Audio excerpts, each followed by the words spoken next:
mbokk xarit yi mbégte lañu amaat tey dellu si fii seen émission jotaay bi tey dalal fii Ibrahima Mboup nekk coordinateur bu 30 ans bu ASOSBI di association des Sénégalais de Bergamo. beneen côté bi ñu fenk ak suñu xarit ak suñu naataango Aline Faye Ndoye muy chargé de communication bu ASOSBI. Ibrahima Mboup ñu nuyu la lu waral 30 ans ñu xam ni ASOSBI ñu ko créé de 1989 tey moom mooy 2019 ñu lim muy 30 ans. 30 ans lan ngeen fas yéene lan ngeen nar tamit. jërëjëf nga may ma bala may tontu sa laaj ma nuyu ñëpp ñoo xam ne ñooy seetaan waa Diaspora Vision di nuyu également ñi nga xam ne ñoom laa àndal ñu composé délégation bi di leen sant di leen gërëm di ñaan koor gi ñu waaj a dugg yal nañ si dugg si jàmm. doog nag ñëw sa question effectivement. association bu sénégalais yu Bergamo ñu koy wax ASOSBI bi ñu ko sosee léegi mi ngi toll ci fanweeri at li taxoon ñu sos ko mooy coono yi sénégalais yi nekkoon fii doon daj boobu jamono néew nañ fi lool ñi ko sosoon toll ci fanweeri nit ak juróom-ñeent ñu sos ko ci jamono jooju mu nekk 1989 sos ko di ci liggéey ci volet social di dimbalante suñu biir dem ba ci biir am yu ci jokku di si jokku nit ñi ñëw ba fi mu toll nii mu nekk bokk ci association yi gën a mag mu nekk 30 ans yoo xam ne dund nañ ko tey ci 2019 mu nekk ci association yoo xam ni bokk na ci yi gën a mag ci Italie loolu moo tax ñu war ko feete xam naa bu ñu duggee ba ci biir dañu wax détails yi ak nan lañ koy waajale ñu nuyu la fay nga ñëw bokk yi bokk mu lay fay asalaamaaleykum waa téléspectateur u Diaspora Vision ñu ngi leen di nuyu yéen ñëpp di leen ziare di leen baal wax ci weeru koor wi nga xamante ni moom la ñuy waaj a dugg di ñaan yàlla mu defal ñu ci jàmm defal ko mboolem jullit di remercier aussi toute la délégation bi nga xamante ni moom la ñu àndal ASOSBI envoyé ko tey ñu fas yéene waxtaane rek li nga xamante ni moo jëm ci yëngu-yëngu yi nga xamante ni boobu ba léegi association bi mu ngi koy def depuis 1989 ba léegi ñu toll ci 2019 mu nekk 30 ans yoo xamante ni association bi mu ngi koy dund te kenn ku ci nekk xam na ni 30 ans boo ko dindee ci dundu doomu aadama lu am solo la kon nag vraiment ni ko suma confrère waxee Ibrahima Mboup sama xarit di 30 ans nekk loo xamante ni lu am solo la ci dundu doomu aadama donc ñu am activité yu bari yoo xamante ni association bi def na ko ci ak ay réalisation moo xam ci biir Italie fii ak Sénégal fa ñu ne donc mu nekk yoo xam ne xëy na bu ñu duggee ba ci biir émission bi dinañ leen ci dugal ci détails yi gën leen ko leeral ndànk-ndànk ñu tàmbalee lool rek nuyu ñi nga xam ni ñoom lañ seqal plateau bi ñëpp di nuyu waa Diaspora Vision di ñaanal ñëpp jàmm. Ibrahima Mboup ñu am mbégte ñu fas yéene laaj nag xam naa au passage dañ nuyu le nouveau président mooy Cheikh Tidiane Seck ak le président sortant muy Yeti Dia liggéey yoo xam ne def nañ ko au niveau de ASOSBI préparation 30 ans yomb na wala. non yomb na yombul bu ma nee yomb na mooy maanaam bu fekkee da nga dund 30 ans te lépp li nga dund da nga ko teg si yoon donc waajal ko day yomb yombul parce que liñ ci bëgg lépp pour nit ñi mën ñu si jàppale foog ñu woote pour nit ñi ñëw si loolu dund ko nag dina nekk loo xam ni fekk nañ ci lu bari ndax ñun. nekk nañ ci responsable nekk nañ ci vice président nekk nañ ci secrétaire général nekk nañ ci ay président de commission ba tey ji yàlla dogal ñu bokk ci doyen yi nga xam ne ñoo fi nekk di ñaanal comme ni nga ko waxee léegi ki nga xam ne moom la ñu fal bees muy Cheikh Seck yàlla na yan bi woyof ci kawam di ñaanal ki nga xam ne moo fi jógee donc moo dem nekkatul président mais xelam ak xalaat yëpp mi ngi fi muy Yeti Dia yàlla na noppalu ci jàmm donc 30 ans yi ñu ko fas yéene feete ci année bi yëpp juróom-benn weer yi la ñu bëgg a tëral feet bi maanaam ñu koy commencé keroog le 1er mai 99 du moins nga baal ma ci la ñu def lancement bi ki ko def mooy le président sortant xamal ko nit ñi ci assemblée bi que ni dubtal nañu feetu 30 ans yi ñu war ci ànd nag ak communauté sénégalaise yëpp ak ñi nga xam ne duñu ay sénégalais nekk ay sunuy dëkkandoo dëkk ak ñun di ay nasaraan ñu bokk ak ñoom dëkk Bergamo parce que tamit ñu fàttali ko ni association bi cosaanam du sénégalais kese mais ay Sénégalais ak ay bergamasque assos bi ñu bari dañuy wax des association des Sénégalais de Bergamo mais tur wi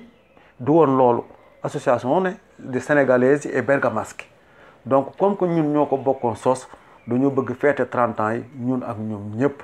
ñu war ko def nag ci biir province Bergamo yëpp yaatal ko duñu yem rek fi siège bi nekk muy Zingoña wala ci Zerano mais dañu bëgg a jël fête gi def ko fépp foo xam ni doomu Sénégal yi mu ngi fa dëkk ci Bergamo ñu dem fa yeggale fa fête bi. Alioune. kon dafa mel daal su nekkee comprendre nañ bu baax Ibrahima lu mu wax moom mooy fête bi nekkul benn fan lay nekk nekkul benn bés lay doon mais day nekk loo xam ne dañ koy étaler. effectivement naka la idée boobu ñëwee c'est-à-dire au lieu ñu fêter benn fan comme ni ñu ko xamee mais dañ ko bëgg étaler au cours c'est-à-dire si at 2019 yi conseil. comme niñ koy waxee rek xam nga comme association bi dañu ne institution la ndax institution daanaka mooy loo xamante ni lu ñu reconnaître la officiellement parce que mën naa wax ni kër la goo xamante ni kër sénégalais yépp la kër africain yépp la ndax tey jii boo dee xool manifestation bu africain di def bu tumurankee fu mu koy defee rek mu ngi ñëw ci siège bi pour defe ko fa donc loolu nekk na institution loo xamante ni lu ñu mën a teg loxo la donc lu mel ni institution nag bu dajalee ay mbooloo yu toll noonu mënoo ko fête ci benn bés te comme association bi naturellement dafa am ay événements yoo xamante ni mooy ay programme am yu muy def ci année bi dañu bëgg cette année événement bu ñëw rek dafay jël coloration 30 ans yi ñu ngi ko tàmbalee ci assemblée générale le 1er mai bi ci lañ def lancement bi après le 18 mai bi ñu jëm pour ma étaler leen programme bi le 18 mai bi ñu jëm incha allahu rabbi dañ def benn récolte de denrées alimentaires bu mag boo xam ne ni mën naa wax ni daanaka 6 ans ngi ni association bu ngi koy def di ci dajale ay dund yoo xamante ni boo calculer liñ ci dajaleegul rek war na toll ci ay 6 tonnes yu teg di ko dimbalee ñi nga xam ne nii ñoo nekk ci ay xat-xat donc le 18 mai donc programme récolte de denrées alimentaires la pour war fas yéene ko wasaare ci ñi nga xam ne nii ñoo nekk ci ay xat-xat le 19 mai ñu am cérémonie tamit bu mag bu ñu war a def mu nekk cérémonie pour def ay prières ay ñaan yoo xam ne nii mooy suñu way dawlu yi ñi nga xam ne nii yàlla mës na dogal ñu jiite ci association bi wa ilaa ñu bokkoon membre ci association bi yàlla dogal ñu jiitu ñooñu dañ leen di defal benn cérémonie de prière maa xam ay wàcce kaamit lañ leen di defal leen ay ñaan mbooleem koo xam ne nii mës na bokk association bi rek wala kuy sénégalais nekk ci zone bi dinañ def aussi le 19 dinañ def benn conférence boo xamante ni conférence bu ñuy def la at mu ne la section des jeunes di ko def muy conférence religieuse ñu ci mu nekk jouru diine jouru waxtaan boo xamante ni kenn ku ci nekk xam na ni loolu ci programme association bi la mais nag ren coloration bi li tax mu particulier dafa daje ak 30 ans yi donc 30 ans yi day marqué événement yooyu yëpp yi nga xamante ni moo ëmb association bi le 6 juillet ñu ciy def guddi Seydina Mouhamed sallallahu alayhi wa sallam mu nekk 5e édition boo xam ne ni ñu ngi koy def donc ren ji yaakaar naa muy 6e édition bi donc loolu tamit day am coloration bu particulier ak 30 ans yi le 20 juillet ñuy def benn marathon boo xamante ni dañ ciy boole mbooleem association yi nekk ci Italie ak yi nekk ci zone Lombardie bi ak italiens yi en personne benn marathon la bu ñuy def le 20 juillet bu ñu demee ba ci le 13e édition ren yi tamit le 26 le 27 le 28 juillet ñu fas yéene def 13e édition journée culturelle yu association bi donc 13e édition boo ko dee xool kon du loo xamante ni lu tàmbali tey la kon 13 ans mu ngi nii ñu ngi def ay journée culturelle à chaque année le Sénégal les autorités di fi ñëw di ko color di ko bokk ak ñun ñuy dundal jour yooyu donc ren ji particularité bi toujours mooy dem ci 30 ans yi le 26 juillet ci siège ba toujours ñuy fêtewaat aussi même 30 ans yi donc yooyu yëpp ay bés la yoo xamante ni coloration particulier bi mooy 30 ans yi parce que bu ci nekk bu ñu ñëwee rek ku ñëw bokk ci rek di nga xam ni fii ñu ngi fêté loo xamante ni chaque année dañ koy def mais particularité 30 ans yi association bi dund moom da nga koy gis à l'évidence boo soree sax bu ñu demee ba le septembre aussi waaw dinañu def benn visite boo xamante ni suñu mbokk réfugiés yi ndax kenn ku ci nekk xam na ni léegi dëkk bi ak Italie bari na ay réfugiés yoo xam ne ñu ngi fi te ñu am ci ay connationaux ñi di ay sénégalais yi di yeneen xeet yi donc mu nekk journée boo xam dañ ko déjee ñoom pour dem vers ñoom dem ci centre yi nga xam ne ni fa la ñu ne pour gis leen nemmeeku leen ñi ci ay sénégalais ñu waxtaan ak ñoom gisante ak ñoom waxtaan ak ñoom nemmante ko ñoom ba ñu xam ni ñun kat am na sénégalais yoo xamante ni ñu ngi ñuy xalaat ñu ngi ñëw vers nous. donc am na itam ci toujours même septembre bi programmé nañu visiter dans les prisons ndax ci biir àdduna moom xat-xat ak bànneex ñoo ànd te dul ñàkk léeg-léeg suñu mbokk yi am ci koo xam ne ni nekk na ci xat-xat caabi féete la gannaaw ñooñu ñu bañ leen a fàtte ñu ngi saytu bu ko defee diggante boobu ci mois de septembre bi ñu dem vers ñoom dans les prisons seet leen waxtaan ak ñoom ñu xam ni ah ñun kat association bu ASOSB fàttewuñu kon nag suñu xel dina gën a dal. bu ñu demee ba le 14 septembre aussi dinañu defaat beneen récolte de denrées alimentaires bi ma leen njëkkoon a junjal sànq ndax 5 ans ngi nii xaw ma 6 ans ñu ngi koy def et bi ñu ko xaymaa li ñu fi dajaleegul ak léegi mat na 6 tonnes 500 donc le 14 septembre boobu dinañ defaat benn récolte de denrées alimentaires boo xam ne nii lépp luñ ca dajale dañ koy delloowaat ci biir ñi nga xam ne nii ñoo nekk ci ay xat-xat nekk ci ay jafe-jafe. suñu delluwaatee dem ba le 24 décembre tamit ci siège bi comme niñ koy defee at mu ne dinañu defaat benn arbre de Noël boo xamante ni suñu doom yi fi nekk suñu sët yi suñu jarbaat yi ndax kenn ku ci nekk xam na ni boo nekkee ci réewu nasaraan le 24 le 25 décembre day am ay arbre de Noël yoo xam ne nii ay cadeau yoo xam ne nii dañ koy jox xale yi bu fekkente ni nag ñun suñuy doom xëj na joxuñu leen ko. wa ilaa ñuy dégg ni tubaab yi kat ñu ngi leen koy jox bu ñu décembre passé janvier commencé waat ñu tijji école mën na am ñu am ci ay ñagas-ñagas ASOSB dem di leen jox ay cadeau dajale leen ay cadeau ba ñoo ñëpp ñu fettal leen benn arbre de Noël. donc ci tënk rek maanaam programme bi yaatu na waaye ñu ngi invité toute la communauté sénégalaise di invité fépp foo xamante ni rek africain nekk nga fa sax man laay wax ndax ASOSB ñëpp gis nañ ci seen bopp. donc ñoo ngi delluwaat ci programme boobu dinañ defaat beneen fête boo xam dañ koy jagleel xale yi le 24 boobu dinañ defaat beneen dîner de gala boo xam ne nii toujours pour clôturer 30 ans yi toujours ci même jour boobu donc par tranche horaire la donc yooyu yëpp xëy na bu ñu demee ba ci biir mën nañ ko gën a yaatal ndax programme bi 30 ans xam nga neexul tënk ci genn këyit mais liñ ci war a wax lépp bari na. Ibrahima ñu gis ni yéen seen seen association mën nañu ko considérer que am na 750 membres. parce que bu ñu defee benn recensement gars yi ne nañu am na presque plus de 15 000 Sénégalais au niveau de Bergamo. nga yaakaar préparer benn événement boo xam ne y a autant de personnes comme ça dina yomb wala que daal du yomb. et beneen partie mooy xale yoo xam ne déjà 30 ans ça veut dire que am na xam ne fi ñu juddoo majeur nañu te amaguñu 30 ans. ñooñu naka daal la ñu leen impliqué si biir événement boobu est-ce que tamit ñu ngi si gis seen bopp ou pas à part fait boo xam ne dégg naa ko. moom mooy jox cadeau xale yi mois de décembre bi mais jeunes yi yoo xam ne ils sont majeurs ici juddoo fii ban pàcc tim la ñu am daal si événement bi. jërëjëf loolu dina neex a tontu torop ndax dañuy wax sànq ba léegi muy wax ni këru association des Sénégalais de Bergamo dama lay wax nii la bi ñuy doog a sos association bi ay mag ñoo fi nekkoon bi ñu demee ba nga xam ni seeni at ñi ngi dem te ñu xam ni sunuy doom yàlla dogal ñoom nekkuñu ñoo xam ne ñoo taamu immigration. mais seen waajur ñoo taamu immigration yàlla dogal ñu juddoo fi. ñu xool tamit ñooñu ban pàcc lañ leen di dencal ndax seenu yar ak seen i nekkin wuyu li nga xam ne moom mooy sunu ay yar ak sunu ay teggin ak sunu diine méngoo ak moom si la ñu xalaat ni nañu jënd kër gi muy kër gi nga xam ne dañ koo jënd mu nekk Bergamo. mooy seen siège bi mooy sunu siège bi. xam nga nit bu demee ba am juróom fukki at bu la jëndalutul dara pour moom. li muy def pour njabootam la. comme ni ma la ko waxee sunu njaboot yooyu noo tax ñu jënd kër gi sunu njaboot yooyu di xale yi d'ailleurs si biir 30 ans yi journée bi ñuy wax ni moo nekk le 19 si siège ba. conférence boobu ñuy def di conférence religieuse ñu siy ñaanal aji way daw yi. xale yooyu di ndaw yi ñoom ñoo ko organisé. parce que on a une section jeune très dynamique boo xam ne sunuy doom lañu sunuy jarbaat lañu vraiment lépp loo xam ne dañ koy def parce que mag day xalaat mais bu tolloo si jëf xale yooyu ñooy jëf xale yooyu nag ñoom ñëpp dinañu teew. ñoom ñoo organisé d'ailleurs conférence boobu nekk ci le 19 ci association bi donc xale yi dinañ ci ñëw si sa laaj da nga ni ndax mbooloo moomu 700 yaakaar naa 750 personnes sax dafa nekk lim bu tuuti ci la association bi war a am dafa am lu ko waral bu fekkee dem nañu ba ci biir mën nañu xuus mais association bi tey bu ñu sañoon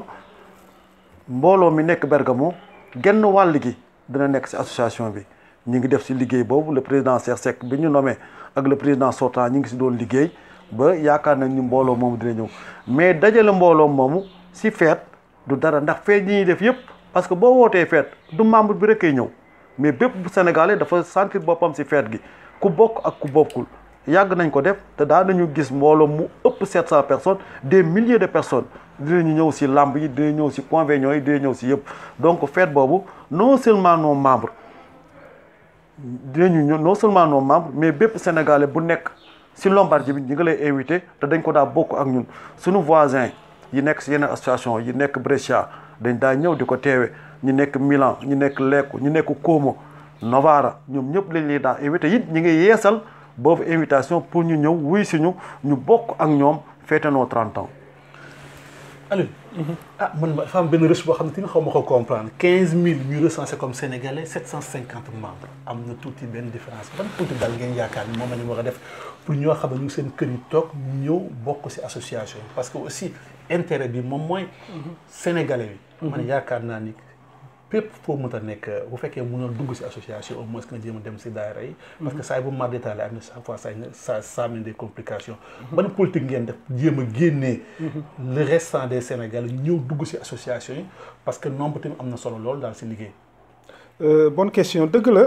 maa ngi la ci remercier sax parce que c'est une très bonne question di fàttali rek que ni association bi avant la crise du travail de 2008. association bi amoon na 2000 membres donc bi crise de travail bi ñëwee ñu bari ñi nga xamante ni yàlla dafa dogal ñu ñàkk seen liggéey wa ilaa ñu nekk ci ay xat-xat ñii dellu nañ Sénégal ñii déplacé wu nañ dem beneen dëkk ñii aussi xat-xat yi jàpp leen ba mënatuñu sax am possibilité pour cotiser donc loolu moo waral reçu bi ñu demee ba 2012 reçu bi ci 400 membres la toll woon donc ci le président Yeti Dia ñëw bi mu ñëwee donc ak sa nouvelle politique ñu mener de très bonnes actions ak équipe yi nga xam ne nii ñoom la àndal di liggéey donc de 2013 à 2019 donc aujourd'hui on est retourné à 750 membres donc faisabilité pour ñu delluwaat 2000 am na je crois que président Cheikh Seck ñun ñëpp dégg nañ bi mu ñëwee li mu wax parce que dañu il n'a pas de programme objectif am mooy dina consolider les acquis yi nga xamante ni moom la équipe bi fi jóge bàyyi ba pare yokk ci vision def ay priorités donc je pense que comme président Yeti jëlee na ko de 400 membres à 750 membres donc objectif am bu ñëwee day gën a renforcer loolu donc je pense que te am nañ ci yaakaar tam sénégalais plus que ñuy gën a xam dëgg njariñu ASOSB dinañu gën a adhérer en masse parce que dafay am yu bari yoo xam ne ni xëj na da leen di umpale parce que xëj na man fekkuma fii mais en 89 bi ñuy sos association bi je crois que boobu consulat amu fi woon y avait pas de consulat képp koo xam ne ni sénégalais bu nekk Italie nga bu nekk fii ci Lombardie bi boo musaan soxla këyit da ngay jóge fii di dem ba Rome di ko lijjanti ji dem nañ ba mujj dañu am koo xamante ni muy suñu sœur di Nafi Dramé moom lañ daan dajale les passeports ak këyit yi di ko jox muy dem di ko lijjanti ji ba retourné waat ñëw association bi di ci dox jéegu yu mag corps et âme lépp lu mu man mu investir ko ci loolu ba ñu dem ba am fi un consulat honoraire donc association bi contribuer na ci largement je crois que équipement yi njëkk a def ci consulat honoraire bu Milan association bi moo ko njëkk a participer donc loolu objectif la boo xamante ni ASOSB atteindre na ko parce que tey jii boo soxlaa passeport dootoo dépenser 100 € pour dem Rome aller-retour pour def ko da ngay dem directement Milan nga jël métro donc loolu am na lu bari loo xamante ni Sénégalais bi da koy umpale parce que neexaay bi moo yomb léegi moo tax am na ñoo xam fekkee ñu jafe-jafe ya mais buñ leen koy fàttali dinañ xam ni association bi regroupé ak defar loo xam ne ni lu ñuy jariñ ñun ñëpp la moom mooy objectif association bi en 89 bi ko mag ñiy sas wax nañ ni dañu daan am ku fi wàññi ko ñu bàyyi ko ci corps bi ñu bàyyi ko hôpital di ko laajal weer parfois ñaari weer mu am ñu mu metti woon lool ndax xam nga sa mbokku jullit ñun li ñu baaxoo xam bu fekkente ni yàlla dogal na nga jóge fi ñu denc la le plus rapidement possible moom mooy li nga xamante ni moom la l'islam santaane te comme dañ ci amoon ay xat-xat ci la association bi juddu def ci ay jéego yu rëy bi ñu ko sosee ak léegi 89 amul benn membre boo xam ne nii mës nga bokk ci association bi yàlla dogal nga wàññeeku fi 5 jours fekk la fi donc loolu garantie la 50 € ngay joxe par at bu la catastrophe bu mel noonu dalee kenn ñaanu ko yàlla. dëgg la kenn ñaanu ko yàlla. waaye lu mel noonu bu la dalee te jombul kenn nit mu fu ngay dundee fa ngay wére fa ngay feebare fa la lu ne di dale nag bu fekkente ne lu mel noonu dal na la fi ci 5 jours ñu lijjanti sa kayit yépp yóbbu la nga dem ba boole la ki lay àndal loolu kenn mënu koo fay donc loolu tamit lu am solo la ci biir loolu tamit il faut nit ñi di fàttaliku ni association bi ba ñu ko tàmbalee ak léegi am na ay yëngu-yëngu yu bari yoo xamante ni def na ko moo xam ci biir réew mi ak ci bitim réew j'entends par Sénégal ndax li nga xamante ni moom lañ ci gën a marqué mooy bi nga xamante ni dem nañ ba toll ci yenn dayoo yi dañoo woo membre yépp ñu ñëw bi membre yi ñëwee membre bu ci nekk wax ban dëkk nga dëkk ñu bind turu dëkk ba en assemblée générale plénière ñëpp di dégg ñu bind turu dëkk ba ku ci ne bind sa turu dëkk ñu def tirage au sort ñaari dëkk ñoo génn benn dëkk bi Kër Sakokki la beneen dëkk bi Mbengeen muy ñaari dëkk yoo xam ne nii ca Louga la ne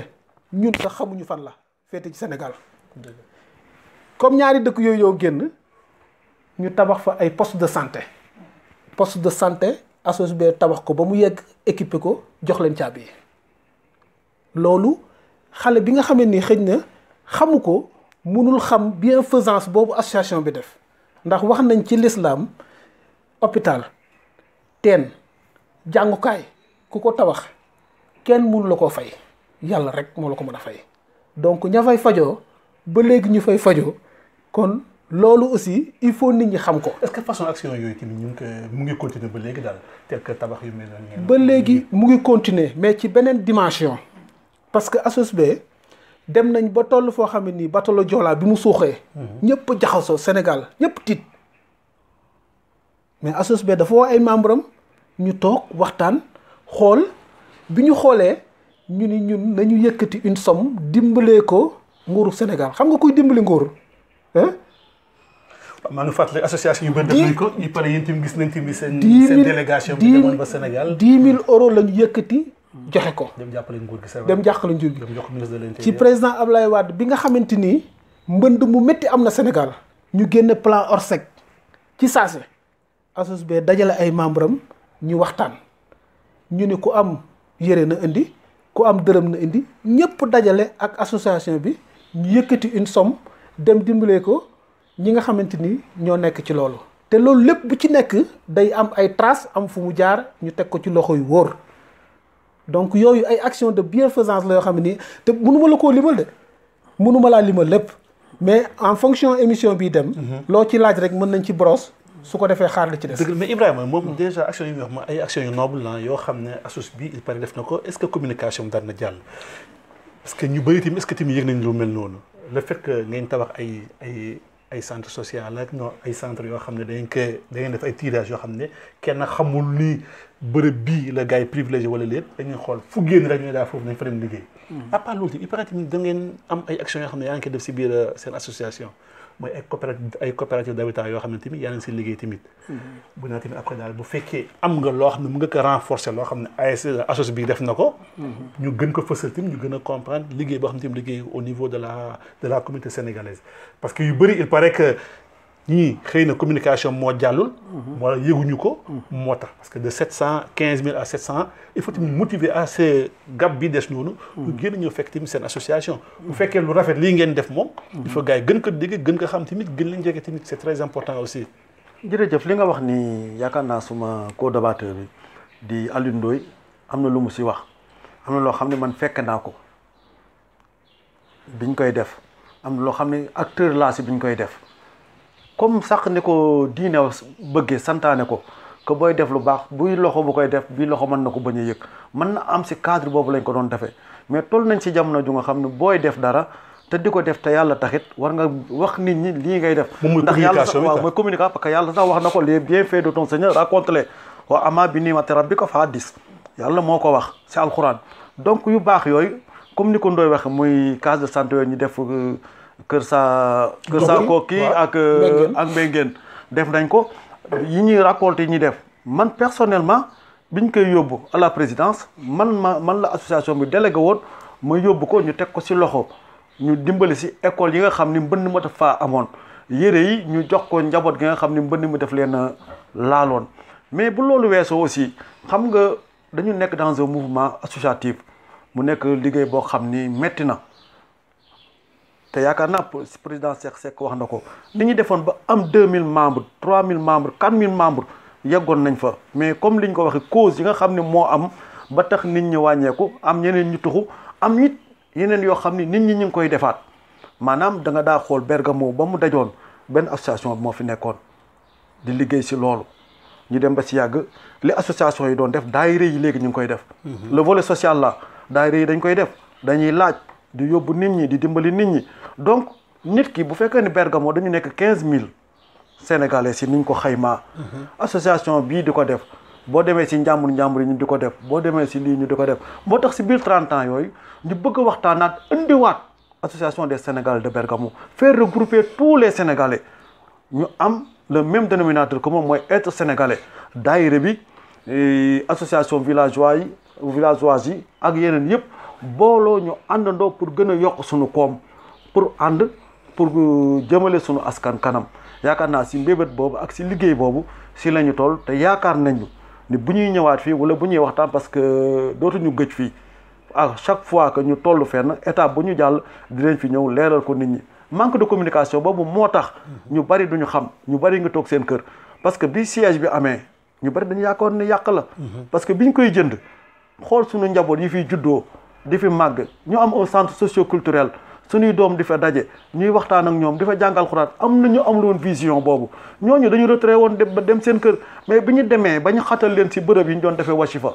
si bërëb yi ñu doon jàngal xuraan ñëpp dañoo dellu siwaat ñëw si biir association bi c'est en ce moment là mooy bi yët yi ñëw si la nit ñi ñëwaat si la ñu amee 750 membres et je pense que c'est actuellement ni keroog assemblée bi ñi bindu ak ñi wax ni dinañu bindu bu ñu demee fii ak at mi jeex dañu atteindre kabu 1200 à 1300 membres donc liggéey boobu ñi ngi si te incha allah nit ñi xam nañu suñu bëgg xam nañu seen bëgg-bëgg xam nañu li ñuy def te dañu si ànd ak ñun si beneen laaj bi ngay wax. coopérative d'habitat waaw association bi si jëf ak si li mu doon def. mais xalaat bi fa la jógee xalaat boobu sax fa la jógee parce que xalaatim bu noble la parce que dëkkuwaay moom mooy loo xam ne dafa mus a soxal émigré. waaw d'accord xam nga li ma lay wax nii loo gis dafa am yoon ak doxalin association bi dafa jóge woon si jàppalante suñu biir si ku fi faatoo ñu yóbbu ko comme ni ko Ndoye waxee. loolu moo doon sababam parce que biñ koy sos 49 membres yooyu mbokk mu fi faatu woon la ñu dajale mu amuñu luñ ko yóbboo ba kooku ñu mujj koo denc sëgu Milan. si la mbooloo mi jóg nag ni lii bu fi amati te kër bu ñu taxawoo ni lii bu mu fi amati ba suñu jëmm yàlla tey jii loolu amaatu fi ku yàlla dogal nga jóge fi rek taxawu nañ la ba jébbal la say mbokk boole la ak nit mu yóbbu la ñuy dem si loolu la ñuy dox ba si yu baax yi ñuy def yëpp comme ni mu ko waxee dem ba si benn moment ñu xool ni ñun am nañu problème muy man muy yow suñu problème moo doon lan da ngay nekk fii di liggéey amoo ku la nekkal Sénégal wala nga am yaakaar si nit Sénégal liggéey ba mu bari takku nga jox ko ne ko jëndal ma pàkk wala jëndal ma terrain bi si gën a baax sax mooy mu jëndal la terrain foo bëggul mais li si ëpp mooy dañ daa jël xaalis bi def ko si naka sudul noonu nga ñëw ñu foto ay kër di la jox mais bi ñu demee ba toog xam ne ñun fii nekk nañ fi suñu njaboot a fi nekk ñu ne nag nit dafa tukki mais dafa ñaan yàlla ñibbi te bu ñibbee war na am fu mu dëkk ñu ni dëkkuwaay yooyu nag nu ñu xool nan lañ ko mën a amee si la benn en 2004 mu am salon de l'habitat à Padova yàlla dogal association bi yabal si ñetti ndaw yooyu man ci laa bokkoon bi ñu demee ñu bokk toog waxtaan ak autorité yi Sénégal yónni woon wax leen problème bii ñu am mooy maanaam da nga fiy liggéey te kër di nga koy am si anam yoo xam ne amaa du jaar yoon amaa ñu lekk sa xaalis si leen ñu conseillé ñu constitué en coopérative bi ñu ñëwee ñu rendre compte mission bi ñu yabaloon association bi xalaat ni loolu de lu baax la c'est le comité directeur de l'époque en 2004-2005 ñoo constitué woon en assemblée générale pour mettre sur pied une coopérative d'habitat. 2004 en 2004 bi ñu waxtaanee si loolu ba pare le comité directeur constitué en assemblée générale ñu génn ci un conseil d'administration. Lequel conseil d'administration était composé de 7 membres juróom-ñaari nit ñoo ko sekkoon ñu waxtaan di indi ci association bi ba ñu trouver un terrain d'attente ñu ne léegi nag kon nañ leen fexe ñu jënd kër jënd pàkk ñu waxtaan ñun kon bu ñuy jënd nañ jënd un titre foncier si loolu la ñu am xalaatu dem jënd un terrain ñu ngi ko jënd Kounoune loolu moo doon Bergamo 1 fi mu toll nii ñu ngi nekk si 2e phase bu coopérative bi réalisé nañ une première phase tudd ko Bergamo 1 muy benn site bu nekk Kounoune un titre foncier boo xam ne am na 128 parcelles bi si gën a ndaw 150 mètres carrés la bi si mag 300 mètres carrés la jënd nañ ko def viabilisation bi ñu ngi ko jënd à hauteur de 192 millions de francs CFA bi ñu ko jëndee ba pare def un appel d'offres def la viabilisation c'est-à-dire def adduction d'eau bi électrification et les voiries def ko une cité fermée mu nekk Bergamo 1 léegi nag Bergamo 1 pare na ñi si bokkul ñëpp jot nañu seeni yëpp macha allah ñu ngi koy defar léegi ñu entamé une seconde phase mooy Bergamo 2 moom la ñu lancé actuellement te sori nañ ci. ban site ngeen ciblé pour Bergamo 2 wala amagu leen site. am nañu site d'ailleurs man je viens tout juste de retourner de Dakar dimanche passé laa jóge Dakar dem nañu gis nañu un site un terrain bu nekk tey bu dee da ngay dem aéroport de Diass. fi ngay fayee si péage bu mujj bi. mooy dëkk bi Toglu fi ngay fayee Toglu li nga si péage Toglu bi boo xoolee nii am na benn grillage bu nekk noonu si ginnaaw grillage bi mooy site bi nga xam ne moom la ñu ciblé muy un site de 3 hectares dem nañu jënd nañ ko fi mu toll nii site boobu si propriété Bergamo la nekk Bergamo moo ko moom donc Bergamo 2 est en état très avancé. Alioune Ndoye déjà on voit ici des réalisations. C'est que est-ce que bon pour man li ma comprendre moom mooy xëy na communication bi moom moo jàllul moo tax Sénégalais ñëw ñu en masse acquérir ñëw adhéré seen association. parce que liggéey yi nga xam ne def ngeen ko ak liggéey ak daal fi ngeen toll ci liggéey. loolu motivation la pour képp ku Sénégalais foo nekk nga ñëw donc ma ne ñaax surtout ngeen gën a communiquer. parce que yaa ngi def ay liggéey wax ne dafa noobu lool te ñi wane ko xam foofu nekk nii. à part loolu tamit ñu jéem a gis. pour nee na coopérative d'habitat bi. que def ngeen première manche bi ante si deuxième manche bi. à part lu tamit yan grand axe yoo xam ne moom ngeen bëgg a liggéey au niveau de l'association yi te yaa ngi koy xalaat mais commencé gu leen ko si lan daal ngeen bëgg a jëm avec le nouveau président qui est arrivé. dëgg la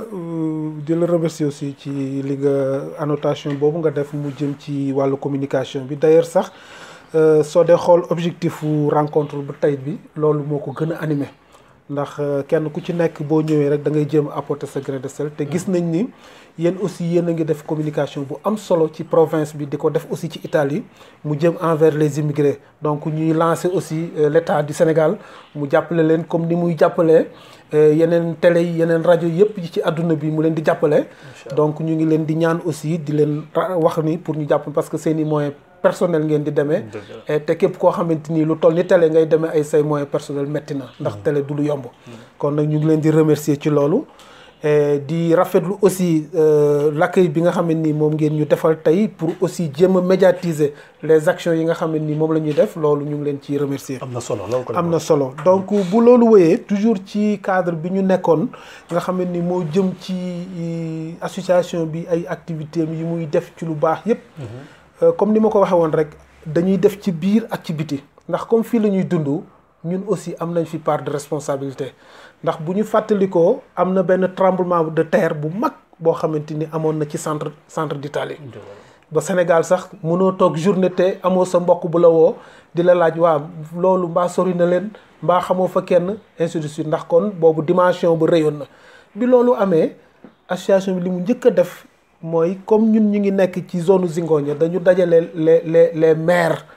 des 5 communes yi nga xam ne ñoo seq Zingonia toog ak ñoom waxtaan ak ñoom ñëpp ñu rafetlu projet bi parce que projet bi ñu amoon c'était que pour que comme ñun nous sommes des Sénégalais du ñu ne rek ay Sénégalais la ñu ñi nga xam ni ñoo loru ca tremblement de terre bi xëy na Sénégalais amu ci nañu rester indifférent déedéet dañu ne ñun nous sommes des Sénégalais qui vivons en Italie donc bu Italie amee problème c'est notre problème forme d'intégration la daal. forme d'intégration la boo xam ne nii l'association l'a toujours prôné malgré actuellement ñu ngi gis sax ay tournures yoo xam ne nii bokkul ak lu ñu daan gis mais néanmoins ñun on a toujours œuvré dans l'intégration parce que le Sénégal a été toujours un modèle dans l'immigration waaw ndax fii gouvernement yi fi mës a jaar yépp ku mës a wax Sénégal lay cité comme référence ndax ils sont tolérants daaw leen dégg ci dara mais xëj na jamono ak le temps mooy dem ba léeg-léegi ay dérapage yu mel ak ay actes individuels yi am yoo xam ne nii bokkul ak jikko Sénégal donc bi tremblement de terre boobu amee dajale nañ les 5 maires des communes yi nekk ci zone Bergamo bi toog ak ñoom waxtaan ak ñoom def fa benn dîner bu mag boo xamante ni dañ ci dajale walla ay xaalis biñ ci dajale ñu am fa somme bu takku ñu yóbbu ko ci la province jox leen ko ne leen mooy contribution bu association bi par rapport ak xew-xew bi nga xam ne nii moo am au centre d'Italie donc mu jëm ci wàllu dimbali école yi nga xam ne nii war nañ leen defaraat foofu parce que loolu aussi je crois que action bu noble la kon ni ñuy defee ci fii Italie noonu la ñuy defee aussi à l'extérieur de l'Italie muy Sénégal donc bu loolu wéyee tamit mu jëm ci wàllu kër gi parce que kenn ku ci nekk xam na ni 600 mètres carrés dafa am sorewaay lool ak 1 mètre carré donc 600 mètres carrés mu nekk une propriété boo xam ne ni propriété ASOSB la donc loolu ñëpp képp koo xam ne ni kuy sénégalais nga rek war nga ci gis sa bopp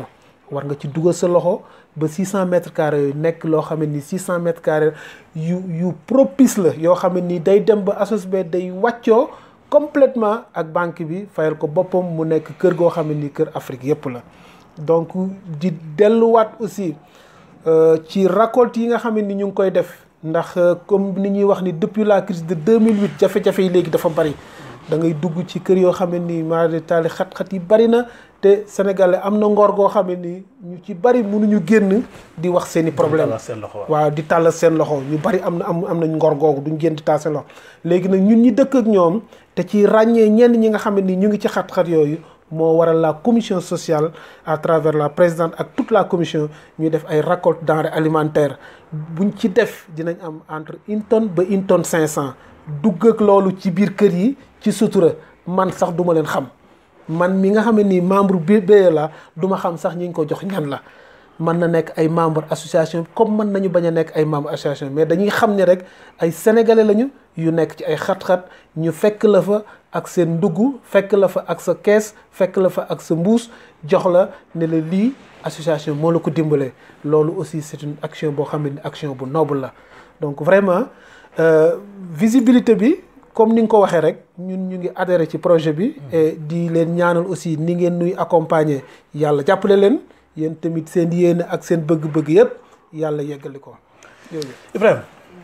nga yaakaar ne le président Cheikh Tidiane Seck liggéeyam dina yomb. waaw dina yomb parce que déjà ASOS bi nga xam nañ ni seen siège am na un peu de difficulté. volonté c'est vrai am na comment faire maintenant pour l'accompagner. non dina yomb xam nga la continuité de l'ASOSB c'est parce que ña fa nekk tey boo nekkee président jóge fa du da ngay dem da nga fay toog xelal ak jàppale ki fa nekk. genre conseil ngay doon daal. conseil ngay doon man mi wax ak yéen nii 10 ans si ginnaaw maa doon nekk si rôle yii ñu nekk ñoom tey te du ma mës a bàyyi association bi te du ma ko bàyyi ñoom it ñu xam ko xam gëdd boobu jox ma ko lu ñuy def ba si les 30 ans là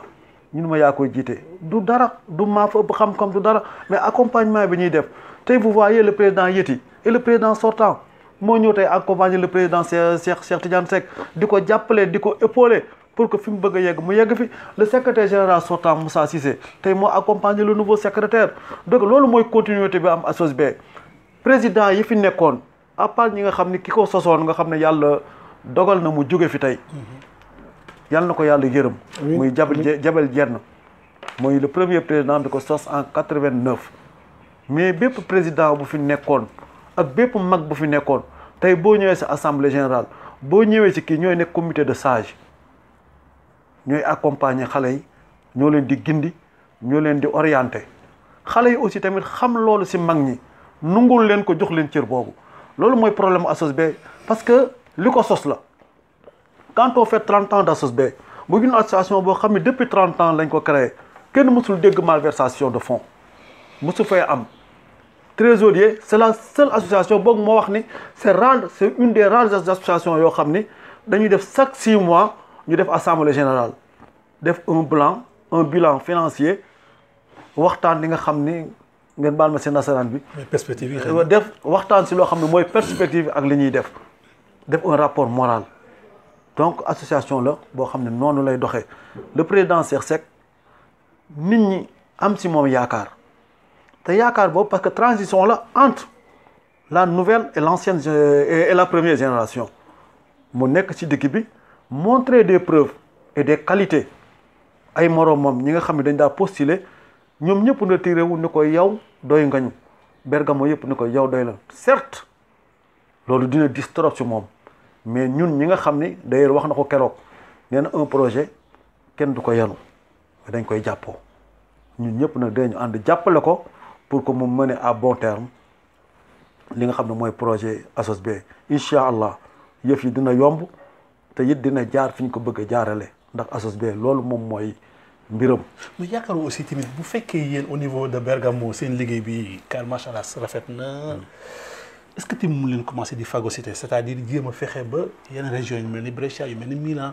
fexe ba jéem a liggéey mu nekk benn entité quoi moi je pense bien plus ñu booloo nekk benn say bu ñu liggéey si li gën a amee doole que ku nekk sa région bëgg a liggéey yow ko c'est personnellement xam nga parce que yéen tey da ngeen nekk benn avancé boo xam ne avec 30 ans d'association am na ñoo xam ne ils ont fait seulement peu de temps léegi ñooñu boo leen xëccee drainer leen ngay yaakaar ni boo leen boolee def benn say liggéey bi du gën a yomb ñu créer association des Sénégal du nord d'Italie association des Sénégal du centre et du sud c'est-à-dire mu nekk 3 pàcc au lieu mu nekk ay région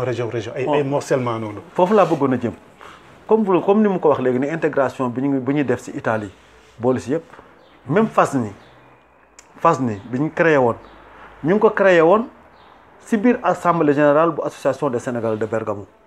parce que bu ñu daa def assemblée générale dañ daa convoquer tous les présidents d'associations sénégalaises de la Lombardie bu ñu ñëwee toog foofu bi ñu demee ba ci biir association bi comme xalaat bii nga wax boobu il y avait l'excellence Sourang ñu bokk ñu ne mais Sourang ñii toog fii aska si jóge lekkoo waa Brescia ñëw ñeneen ñëw est-ce que duñu bokk toog waa Verona ñëw waa Mantova ñëw ñu bokk toog ñu créer FASNI foofu la idée FASNI jóge ci biir assemblée générale bu Bergamo ñu toog waxtaan loolu moo doon création FASNI man nekk naa premier vice-président FASNI mais la moo tax doxul. non FASNI wala Sénégal daal ñun ñu mënut a boole ou bien. non c'est-à-dire FASNI bi ñu koy doog a commencé dox na. c'est-à-dire c'était mal parti. te am na erreur boo xam ne il faut tamit ñu reconnaître ne erreur bi am na loo xam ne Bergamo ko defoon bien que moo ko créé si jamono jooju Sourang danaa wax ni ne tuez pas votre bébé qui vient de naître bien que ñoo ko sosoon mais tamit manquement ba fa amoon sa jamono jooju la taxoon doxul mooy ASOSB impliqué wu woon na mu waroon a impliqué wu amoon na ci. mais ginnaaw bi dañu waxtaanaat ba juboo àndaat parce que c'est continuer jiite ko ñu continuer mais doxul mais ba bi ñuy ñëw rek si li ngay wax nii ba bi ngay ñëw rek maa ngi wax Cheikh Seck maa ngi wax le secrétaire général mais maintenant sunu mbir mooy ñu créer un réseau même bu ñu mënul def le nord d'Italie ñu créer un réseau des associations sénégalaises de la Lombardie. c'est très intéressant. boo xam ni parce que on voit que Brescia mi ngi jóg mi ngi dox des jeunes très dynamiques ñu ngi fi am bëgg am gis-gis yeneen dëkk yi noonu mais pourquoi duñu créer benn réseau des associations sénégalaises ñu xool nag li yàqoon bële ñu bañ ko ci dugal mais bii bu ñuy jël rek nañu jël les associations provinciales parce que pàcc yi associations yi am ci biir province yi bokk na li yàq ci associations yi. Quand on dit que Bergamo avant comptait 3000, 4000, 2000 membres, c'était parce que c'était la seule association de la province de Bergame. Mais actuellement, si nous avons ici Bergamo, association pàcc yi dafa bari mais nit ki nag mënoo bokk ci association pàcc ak ni jamono méttee nga yor fi njaboot yor fii bëgg a joxe fii 50 euros joxe fii 20 euros joxe fii 30 euros da ngay xool fi mu gën a yombe si yow nga def ko fa mais bu ñu boole woon lépp mu nekk benn association. yaakaar naa tey problème Bergamo du ko am te si foofu la ñu jëm Bergamo yëpp regroupé wu autour de l'essentiel c'est quoi l'essentiel ñu am une association forte boo xam ne dinañu permettre lépp lu ñu bëgg a def sunu objectif ñu jëm fa te si la ñu nekk moom la ñuy mooy priorité Cheikh Tidiane Seck ak le nouveau bureau le nouveau comité directeur si loolu la ñuy jëm. Aliou déjà fu mu nekk nii bu ñu déceler les grandes régions yi nekk fii. ñu am une forte concentration de la population sénégalaise kon ñu mën a laaj léegi ne Ibrahima. est-ce que idée bi. c'est de ne pas parler avec le président jéem a liggéey tamit si pàcc boobu c'est-à-dire fexe lu ñuy fédérer les associations sénégalaises yi nekk fii mu nekk benn say boobaa mu gën a am doole boobaa ñi am doole xëcc ñoo xam ne dañuy nekk toujours en arrière ndax ñu mun am benn affaire bu consistant quoi parce que je sais bien que. ku nekk bëgg nga toog sa ruq jiite li nga jiite nekk si li nga nekk. mais yaakaar naa bu ñu boolee am benn say boobaa bu ñu bëgg rek ak nombre bu ñu am noonu nañu mën a am benn résultat bu probable quoi. est-ce que liggéey boobu nekk daal côté boobu. effectivement loolu aussi liggéey bu am solo la comme damay joxe benn exemple bu ndaw rek man. mais est-ce que bokk na seen projection là. non bokk na ci dama lay jox exemple après ñëw ci parce que man je suis membre. de l'association villageoise bi nga xam ne ni fa laa dëkk. mais terewuma ma bokk associé donc il faut que nit ñi seeni xalaat weesu foo xamante ni fa la ñuy jàppee associé ak association villageoise yi ak daayira li nga ciy def yow ci daayira li ngay def ci daayira da nga koy def parce que da nga ciy wut yàlla loolu yàlla daf lay fay directement parce que yow yaa ciy wut mais li nga xam ne ni mooy association loo xam da nga koy def pour askan bi yépp mën ci jëriñoo. ndax bu fekkente ni nit ki xeebul 50 euros bi muy cotiser par mois bu mu xalaat man su ma amee problème ñu dimbali ma ci dafa war a xalaat kay nekk ci xat-xat soxla ko ñu dimbali ko ci loolu idée bu noble boobu la nit ki war a xalaat benn. parce que man bi may bokk ci association bi sama waajur wàññeeku na donc dugguma ci parce que dama bëgg pour association bi dimbali ma pour bu sama waajur jógee idée yooyu la nit ñi war a dégager. da nga ni ñun ay Sénégal lañu ay doomu Sénégal lañ ñun ñëpp nañu dajale def association boo xam ne nii ku nekk ci xat-xat ñu dimbali la ci su ko defee lañ cay ak idée sociale ba la muy dimbalee nit ki nga xam ne ni moo ca toll loolu moo war a nekk sa satisfaction yow parce que bokk naa man ci ay daayira bokk naa ci association villageoise te benn bu ci nekk sama cotisation du tardé amu ci benn bu mu ciy tardé.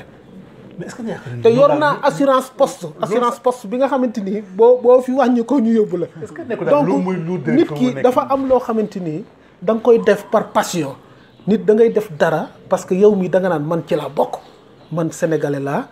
Sénégal laa bokk sénégalais ñu ngi dajaloo fii naa fi dajaloo ànd ak ñoom te comme association boo xam dañ ne am na 30 ans kenn mosu fa dégg luubal kenn mosu fa dégg njuuj njaaj chaque 6 mois ñu def assemblée générale chaque 2 ans ñu def assemblée générale de renouvellement démocratiquement nit ñëppay toog ñu fal ki ñu war a fal. mu leer nañ amul lu ñuy politique amul loolu. foofu moom te ànduñoo benn parti. foofu moom mbégte xam nga loolu satisfaction la. man ku mu doyul nag gisatuma leneen. waaw wax dëgg yàlla nit ñi nag boo leen di woo da nga leen di woo ci leen di jariñ rek mais nit ki mooy am volonté am ñëw bokkal boppam. si njàngat daal gis nañu États-Unis c'est-à-dire état la ñoo boo Europe sax ñu commencé benn monnaie commune la ñu bëgg donc nous sommes à l'ère des grands ensembles. pour man orientation de tous les présidents d'associations Sénégal nekk mooy comment il faut faire pour fédérer les associations ñu nekk benn say. dëgg la boobaa état gouvernement bu ñu bëgg wax ak moom wala fii ñu nekk nii lu ñu bëgg la jëntu ñu mën ko la jënt parce que nombre moom fu mu nekk déjà ça fait day am benn effet force boo xam ne loo buntu boo tëjji daal di nga ko mën buntu boo bëgg a tëjji di nga ko mën tëjji effectivement léegi yow Ibrahima ñu ñëw la léegi xam naa si nous sommes presque à la fin de l'émission xale yi am na ñoo xam ne fii lañ juddoo ñu gis nii est-ce que vous êtes en train de faire la promotion des jeunes parce que nigérien bi ñu ngi buur seen doom yi ëllëga parce que fii lañ juddoo xale yi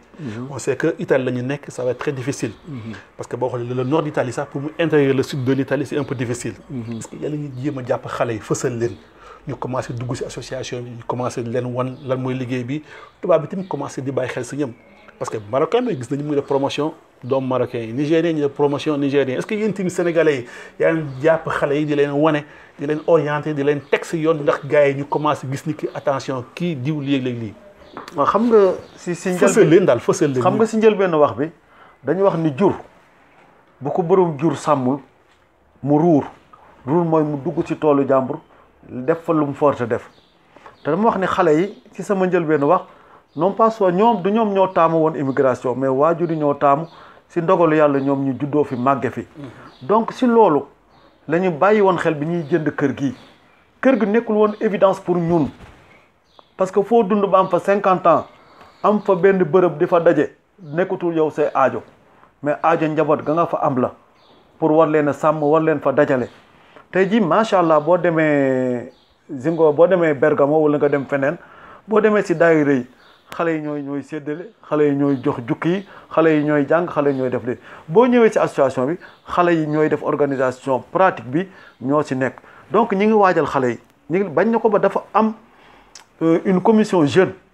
boo xam ne seen président jeune la ñoom ñooy réunion ma wax la benn waxtaan est-ce que xam nga ñun au niveau de Bergamo les jeunes se sont réunis ñoom seen biir woote débat mag yi ñëw toog xale yi toog jigéen ñi toog góor ñi toog ñoom xale yu góor yi ak xale yu jigéen ñi débattre seen biir fekk daf si am ñoo xam ne dem nañu Sénégal takk fa ay jigéen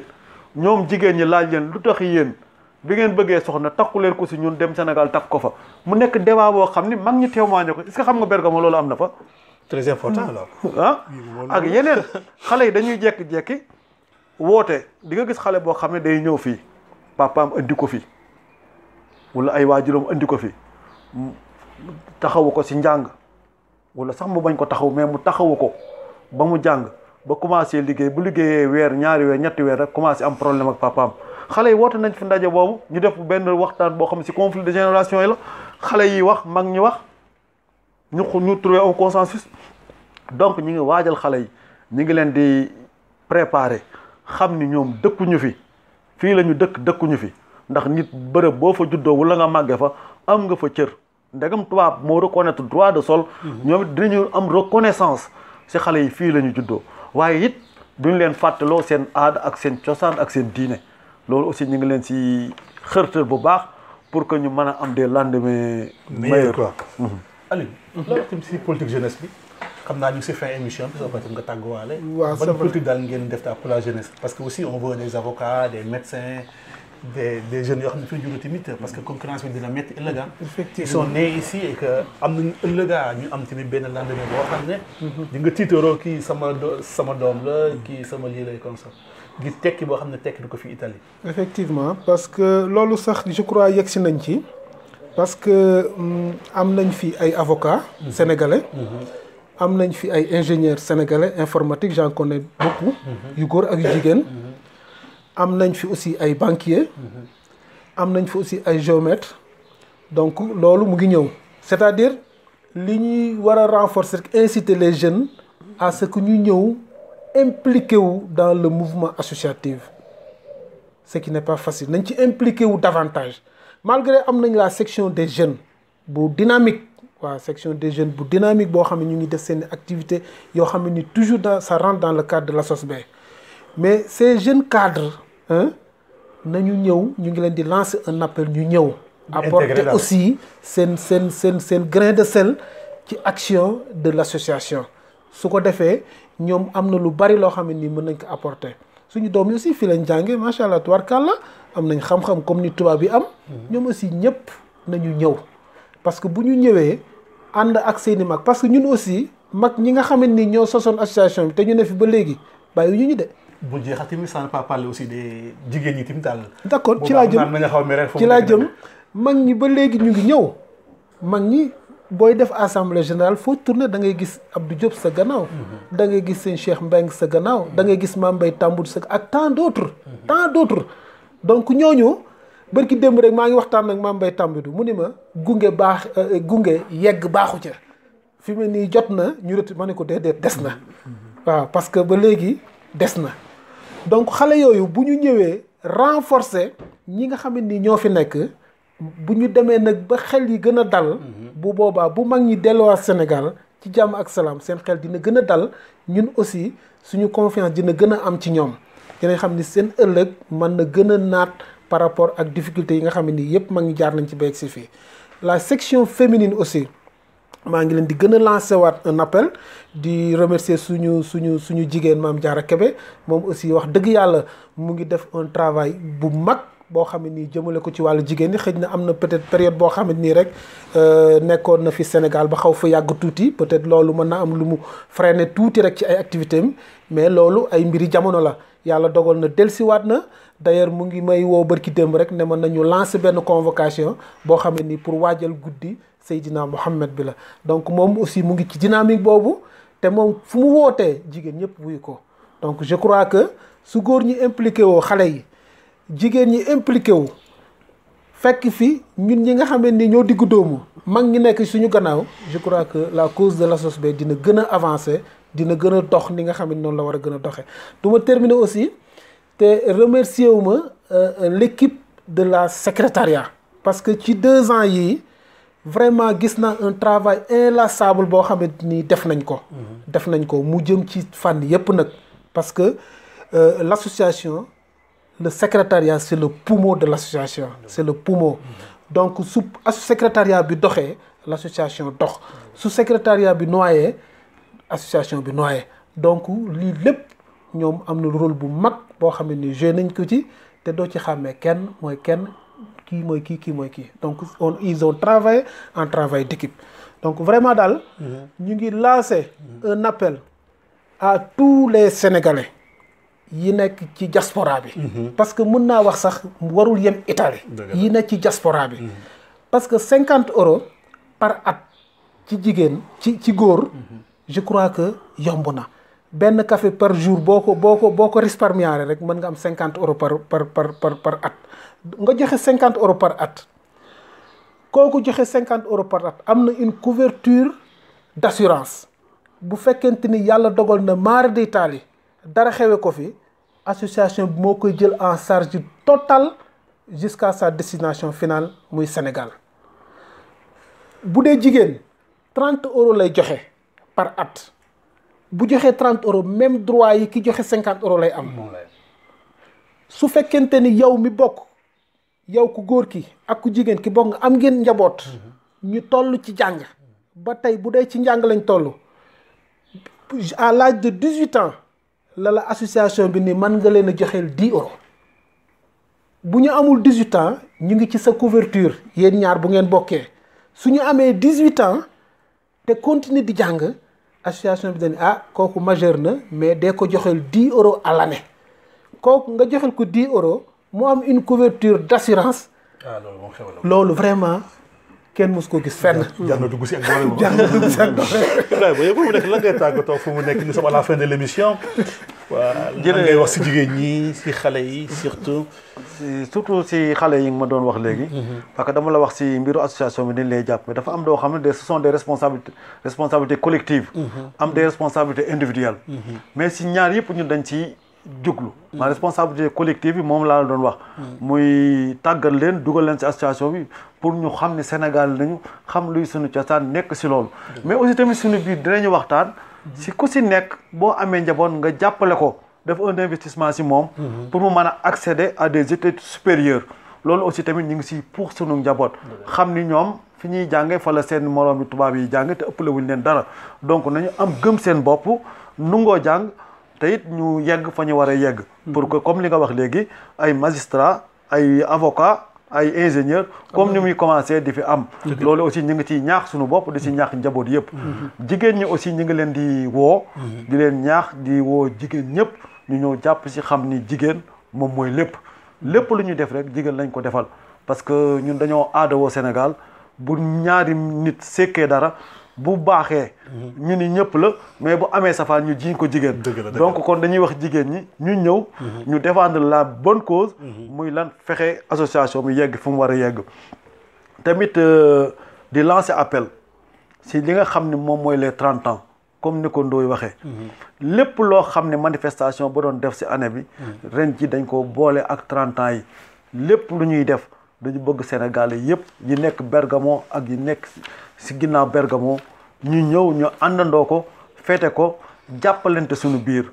ñi nga xam ne dañu nekk si tolof tolof yëpp ni Bergamo am na 30 ans. ñi nga xam ni dañoo fee jóge yëg ko si ñaan fa ñu nekk suñu borom jottali leen si ñu yëg ni am nañu 30 ans Bergamo mi ngi koy feete ñi fi nekk di dund ñu xam ni am na 30 ans Bergamo dina am ay manifestations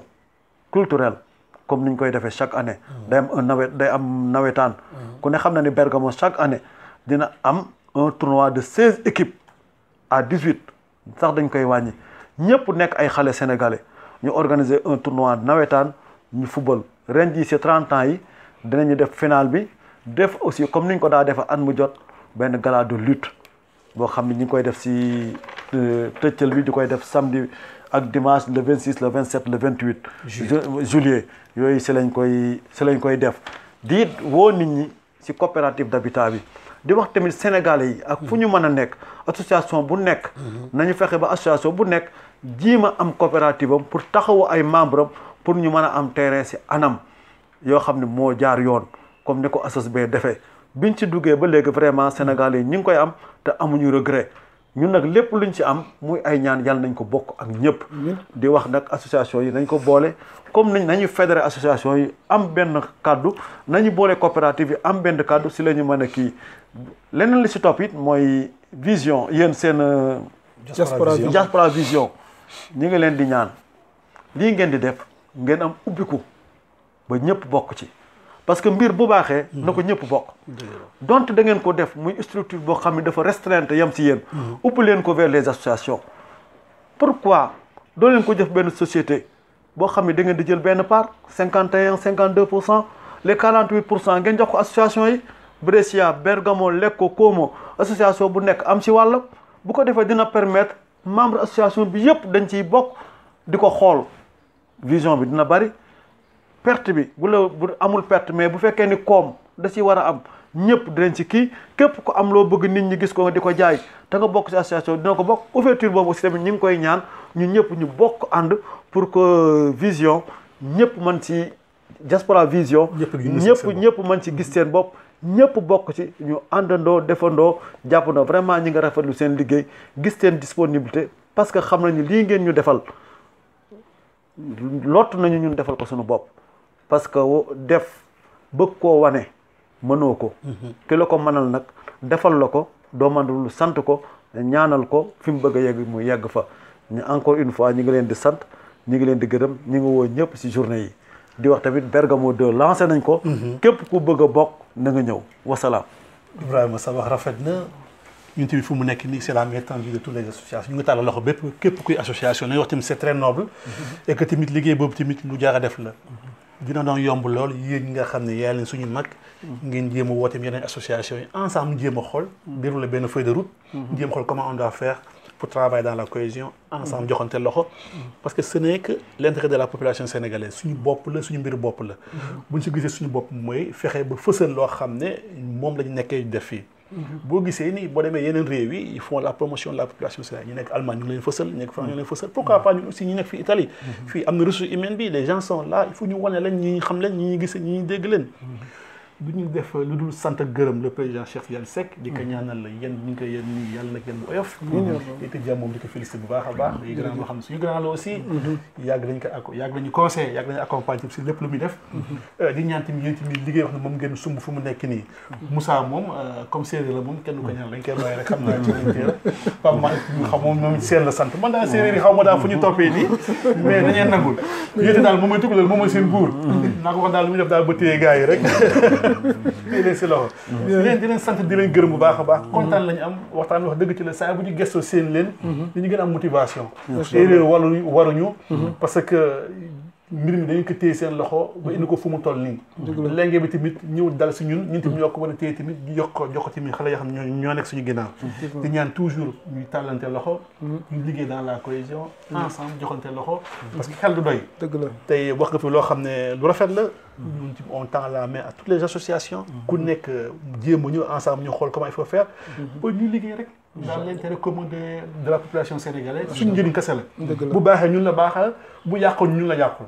kon sant leen di leen gërëm merci très prochainement merci beaucoup jërëjëf merci beaucoup Paul xam naa ko beneen bu soobee merci inchallah mbokk xarit yi tey mbégte lañu amoon doon def seen émission jotaay bi dalaloon fii tey Ibrahima ak daal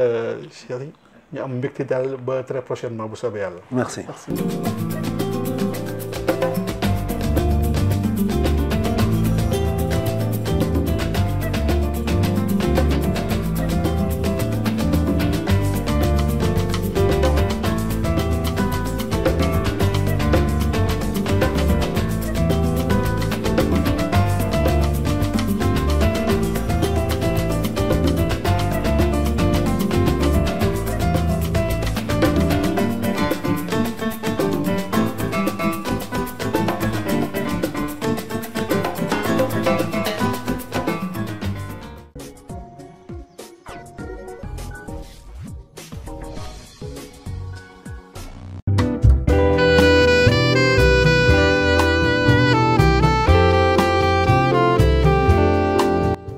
Comme vous le voyez, un espace chaleureux vous attend à Brescia, au numéro 23, via Carlucci. Le restaurant chez Ibra Mbengue vous offre l'Afrique dans ses assiettes. Peu importe la grandeur de vos manifestations, séminaires, réunions, mariages, baptêmes, le restaurant chez Ibra Mbengue vous ouvre ses portes et vous y passerez des moments inoubliables. képp koo xamante ne rek am nga sa baptême mun nga ñëw fii ñu toggal la fii defaral la ba mu baax soo amee say séminaire say réunion lu mu munta doon rek lépp loo xamante ne dafay dajale mbooloo gi rek place baa ngi fii yaatu na lool ñu ngi leen di xaar ngir ñu fekk si leen. restaurant bi tam li tax ñu ubbi ko mooy maanaam sénégalais yeeg ñëpp moo tax ñu ubbi restaurant bi daal bañ naa ko ba li ma bëgg mooy bépp sénégalais boo xam ne bi rek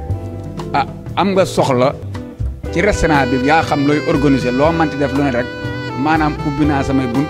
ndax man sama jëm bopp bëgg naa bu dee xew-xew bu manti doon yaa xam réunion la yaa xam màggal la yaa xam maanaam da ngay ngéntee xew-xew bu fi manti doon daal wax dëgg yàlla saal yi bari nañ fi képp koo xam ne kii soxla nga restaurant bi rek boo ñëwee maanaam ñu yaatal la ci ba li nga bëgg say soxla daal ñu faj ko daal say aajo faju daal parce que loolu moo nu tax a jóg daal incha allah. gis naa ni tamit restaurant bi da ngeen di jaay di ñoo xamante ne sa nekkuñu fii suñu bëggee dañuy woote téléphone ngeen yóbbul leen aussi nee nga da ngay dalal ñëpp ñi nga xamante ne dañuy war a am xew-xew mun nañ ko def fii mais est-ce que koo xamante ne dafa am xew-xew këram mun na am possibilité yéen ngeen toggal leen fii ñu yóbbul leen seen kër. waaw lépp am na fi ndax nun matuwaay yi doy na képp koo xam ne kii da ngaa bëgg ku la toggal nga nekk sa kër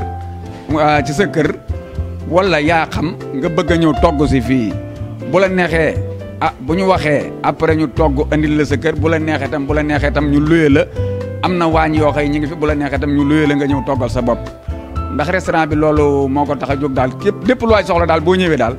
am na côté yoo xam ni mën nañ laa libéré nga defal ko sa bopp am na côté yoo xëy itam bu la neexee nu defal la ko bu fekkee ne wàllu maanaam lekk yi laa tam fii ci biir dëkk bi itam fépp fu waay mën a nekk fii ci Brescia ci province bi bépp maanaam loo soxla après mën nañ la ko andil sa kër ndax am na ci matuwaay yu doy yoo xam ni fu waay soxlaa palaat yaa xam loo soxla mën nañ la ko andil ba sa kër daal après ci boo wootee ci numéro bi ñu yore. sama dernier kàddu daal mooy di ñaax sénégalais yi di leen won ne leen daal kër gi seen kër la wax dëgg yàlla lépp loo ay soxla rek boo ñëwee daal man Ibra Mbengue danaa la ci jàppale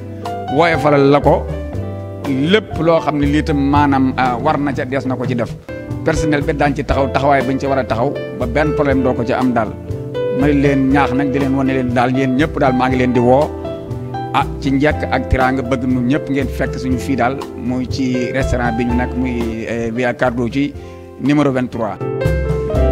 Le restaurant chez Ibra Mbengue via Carlucci 23 Brescia, la saveur africaine dans vos assiettes.